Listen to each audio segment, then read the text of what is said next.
Hello everyone, this is Preeti Mishra. I am back with the third and last part of polynomials for class 10th. So let's find out what all we will cover in this video. First, we will have relationship between zeros and coefficients of polynomials, followed by division of two polynomials, then examples, and at last we will have quick test. So let's get started. Relationship between zeros and coefficients of polynomials. We will discuss it for three polynomials today: for linear polynomials, then for quadratic polynomials, and for cubic polynomials also. So let's have a linear polynomial at first. It is 4x plus 3. In order to find out its zero, what we need to do? We need to put it equals to 0. When we will put it equal to 0, we will have value of x. So here we can have x is equals to minus 3 by 4. Now you can observe here, this 3 is the constant term for this linear polynomial and 4 is the coefficient of x here, right? Means every linear polynomial is always having a single zero, which we can have just by dividing the constant term, negative of constant term by coefficient of x. We can have it's a 0, right? Now let's find out for quadratic polynomials. So here I am having a quadratic polynomial 3x square plus 5x minus 2. We can factorize it just by the method of splitting of middle term. So we can have here next step, by 3 into 2 we are having 6. 6 can be written as 6 minus 1, as we are having here minus sign. So we need to write two numbers just by subtraction so that we can have 5. So 6 minus 1 will give us 5. That's why we are writing 5x is equals to 6x minus x here. Now from these two terms, we can take 3x as common, and from these two terms, we can take minus 1 as common. Then here, next step, we will be having 3x minus 1 in one bracket and x plus 2 in one bracket. So these are the linear polynomials which we are getting after factorization of this quadratic polynomials. So we are having its zeros 1 by 3 and minus 2. Now, in order to find out relationship between zeros and coefficients of polynomials, if I add these two zeros of this polynomial, means sum of zeros, if I am going to find out, so I can write 1 by 3 plus minus 2. It will give us, after taking LCM and solving it, we will be having minus 5 by 3. Now you can observe here, this 5 is here the coefficient of x and 3 is here the coefficient of x square. So I can write it like minus of coefficient of x upon coefficient of x square. And you can verify this relationship for any quadratic polynomial, right? Now I am going to find out another relationship. If we multiply these two zeros, 1 by 3 into minus 2, it will give us minus 2 by 3. Now you can see here minus 2 is the constant term and 3 is again the coefficient of x square. So I am able to write it like constant term upon coefficient of x square. This is the relationship between zeros and constant and coefficients of x and x square. So these relations are valid for any quadratic polynomial, right? Now let's find out for cubic polynomials. So we are having here a cubic polynomial 2x cubed minus 5x square minus 14x plus 8. We have to factorize it. For factorization of cubic polynomial, we need to find out its 0 by trial method. So here we are having x plus 2 as its 0. Then in the next step, we will find out its other zeros just by writing it at 3 places, and we have to manage all these terms here just in order to find out this polynomial as it is here by multiplying these terms with these three linear polynomials. So this is the method for the factorization of cubic polynomial. At the next step, we can write x plus 2 as a common factor from these from this expression, and 2x square minus 9x plus 4 will become here as a quadratic polynomial. Now we can factorize this just by splitting the middle term, then 8x minus x, and just by following these steps, we are having x plus 2x minus 4 and 2x minus 1 as its factors. If you are having any confusion regarding factorization of cubic polynomials, so I have posted a video regarding this. You can find out its link from the description box.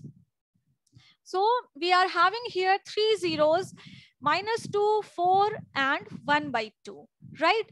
Just in order to find out relationship between the zeros and coefficients of all these for this cubic polynomial, you can write down just as it is, as I have given you here for the quadratic polynomials, right? So you can do it yourself. Now I'm going to explain you these relationships for generalized form. Now for linear polynomial, if a generalized linear polynomial is ax plus b, so I can write, if its 0 is denoted by alpha, so alpha can be written as minus b upon a. This is the relationship between the 0 and constant and coefficients. For a linear polynomial, alpha is equals to minus b by a. Now, if we are having a quadratic polynomial, ax square plus bx plus c, for this, if we are having zeros, alpha and beta, then we can write sum of the zeros like minus b upon a. B is the coefficient of x and a is the coefficient of x square minus of b upon a. I have explained you in my previous slide that minus of coefficient of x upon coefficient of x square. So we are writing it here in the generalized form. So alpha plus beta is equals to minus b by a. Now alpha into beta can be written as c upon a. For cubic polynomial, a generalized cubic polynomial, we can have ax cube plus bx square plus cx plus d. For this, we are having 3 zeros, alpha, beta, gamma. Then sum of all the zeros can be written as minus b upon a, means minus coefficient of x square upon coefficient of x cube. Now, if we are adding product of two zeros in pair, then we can have expression like alpha beta plus beta gamma plus gamma alpha, and its value can be written as c upon a. C is the coefficient of x and a is the coefficient of x cube here. So this is equals to c by a. Next, we can have product of all these 3 zeros, which can be written as minus of d upon a. D is the constant term and a is the coefficient of x cube. So alpha beta gamma is equals to minus of d upon a. So this was the relationship between zeros and coefficients for linear polynomials, quadratic polynomials, and cubic polynomials. Now, we can frame any polynomial just by knowing the sum of the zeros and product of the zeros of any polynomial, or just by knowing its zeros only, right? So we can write any polynomial just by writing like this: x square minus alpha plus beta into x plus alpha into beta. This will give us a quadratic polynomial after knowing its zeros. Now we have to do division of polynomials. Here we are having a biquadratic polynomial 2x to the power 4 minus 9x cube plus 21x square minus 26x plus 12, and we are going to divide this biquadratic polynomial by a linear polynomial 2x minus 3. As you know, division is a continuous subtraction process. Division is a process of continuous subtraction, means continuously we subtract the terms. So here for the division of polynomials, we will try to subtract these terms step by step. Okay. So we have to follow the steps in order to cancel out these terms one by one. So we have to take here terms accordingly. As we are having here 2x to the power 4 and here we are having 2x. So we need to take here x cube, so that x cube, when it will get multiplied with 2x, will give us 2x to the power 4, as we have to cancel out this term here. That's why we need here 2x to the power 4.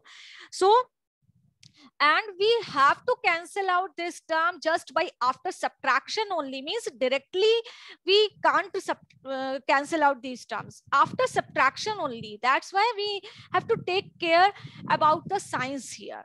Okay, so 2x to the power 4, here we will take x cube, it will give us 2x to the power 4 and minus 3x to the power 3. When we will subtract this term, so these two terms will get cancelled out and this term will become positive, and minus x cube plus 3x cube will give us minus 6x cube, and all these three rest of the terms will become here in the next step as it is.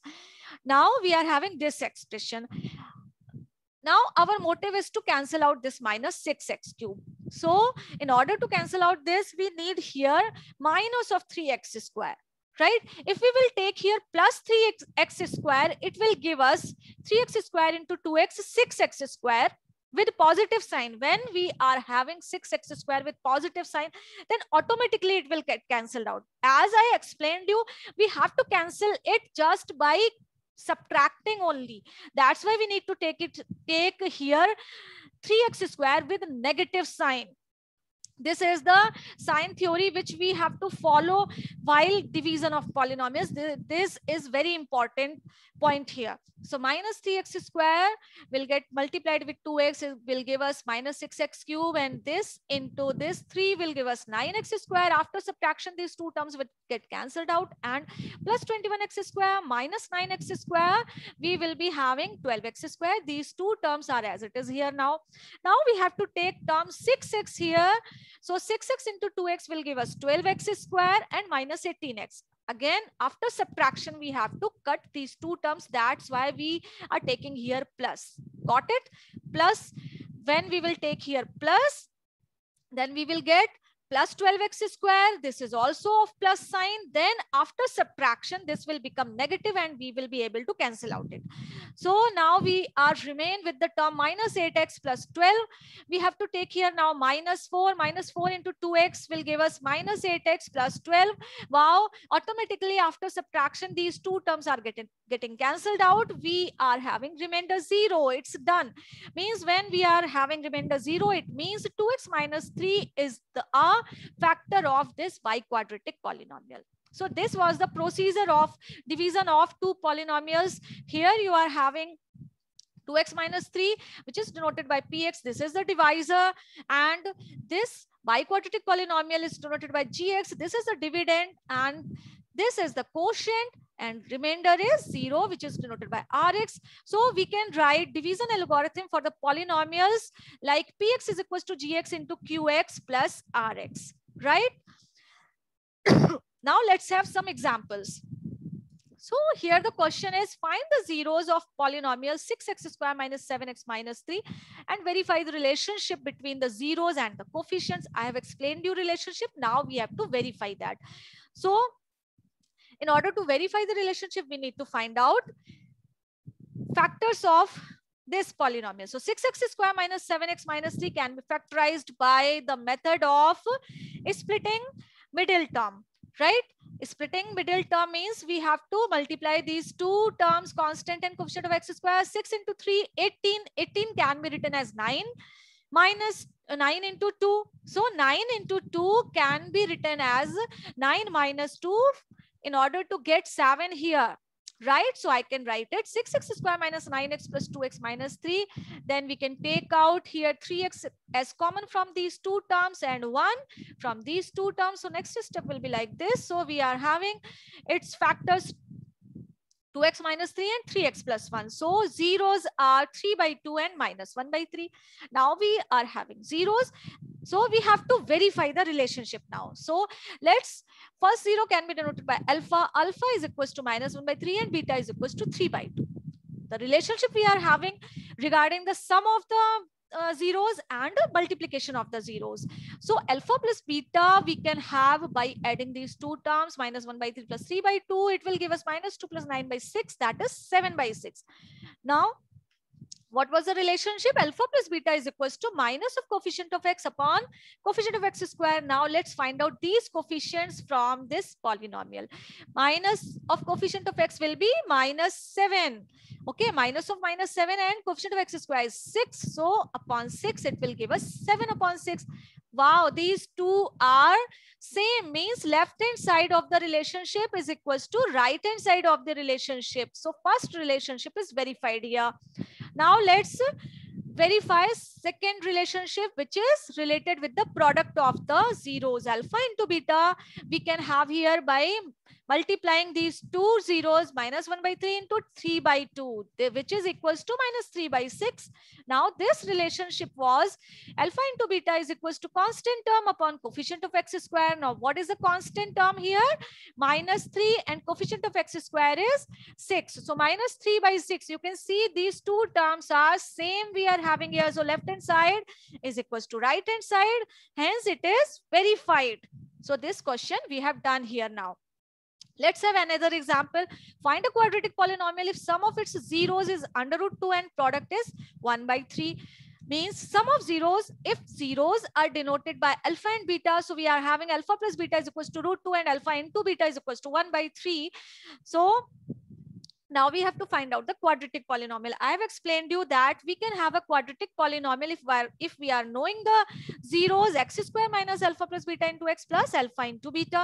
So just put the values from here. All these values we are having from the question. Alpha plus beta can be replaced by √2 and alpha into beta 1/3. So answer we can have 3x square minus 3√2x plus 1. It's also done now. Let's have another example. If two zeros of polynomial px is equals to x cube minus 4x square minus 3x plus 12 are √3 and minus √3, then find its third zero. Yes, so let's have its three zeros like alpha, beta, gamma. Alpha √3, beta minus √3, and gamma is its third zero. Then we are having relationship of sum of all three zeros is equals to minus of coefficient of x square upon coefficient of x cube. We can have coefficient from this polynomial. So we can have here minus of -4/1. So we can write at the place of alpha √3, at the place of beta minus √3 plus gamma is equals to 4. Now these two terms will get cancelled out. So we remain with the result gamma is equals to 4. So this is the answer. It's also done. Now get ready for the quick test. So first question is, if one zero of 2x square minus 3x plus k is reciprocal to other, then find out the value of k. Yes, do it. Second question is, find a quadratic polynomial sum and product of whose zeros are 0 and √2 respectively. Start solving. Next question, find all the zeros of fx is equals to x square minus 2x. And the last question is, find the values of a and b if they are zeros of polynomial x square plus ab, ax plus b. Yes, start solving. I hope you have done first question. If one zero of this is reciprocal to other, then find value of k. So its answer is k is equals to 2. You have to do it. If you are having its 1 0 alpha, then another will be 1/alpha. Then sum of zeros will be alpha plus 1/alpha. But you don't have to use here sum of zeros. You only require here product of zeros. Alpha into 1/alpha is equals to what? Just keep in your mind about this 2, right? And solve it. You will get the answer. I hope you have solved. Now the answer of second question is x square minus √2. Find a quadratic polynomial sum and product of whose are given. This is very simple. I have explained you. I hope you have done. So this is the answer. Next one, find all the zeros of this. This is very simple kind of question. You have to just take out x common, means factorize this polynomial here. So after taking x common, you will have x into x minus 2. So these are the zero. Very simple question. Next question. Yes, this was a good question. Find the values of a and b if they are zeros of the polynomial ax square plus ax plus b. So answer is a is equals to 1 and b is equals to -2. In case if you are having any confusion, I am telling you, You can solve it just by using sum of zeros is equals to minus coefficient of x upon coefficient of x square and product of zeros, right? As it is given here, find the values of a and b if they are zeros. So at the place of zeros, you have to put a and b, and already they are using a and b here. So use the relationship between zeros and coefficient, you will have the answer, right? I hope you all have done all these questions. So now let's have a recap regarding what all content I have delivered to all of you in my previous videos. I have delivered uses of polynomials in daily life, algebraic expressions, degree of polynomial, and types of polynomials in my first video, then geometrical meaning of zeros, number of zeros, graphical representation of different polynomials, reflection of zeros in my second video. And in this video, I have explained you relationship between zeros and division of two polynomials. So in these three videos, I have covered this complete chapter polynomials. In case if you have missed my previous videos, please refer the link from the description box. In case of any queries, you can put your queries in comment section, or you can mail me through my mail ID, which is preeti@gmail.com. So that's all about this video. Thanks for connecting with me. See you soon in my next video. Take care. Bye-bye.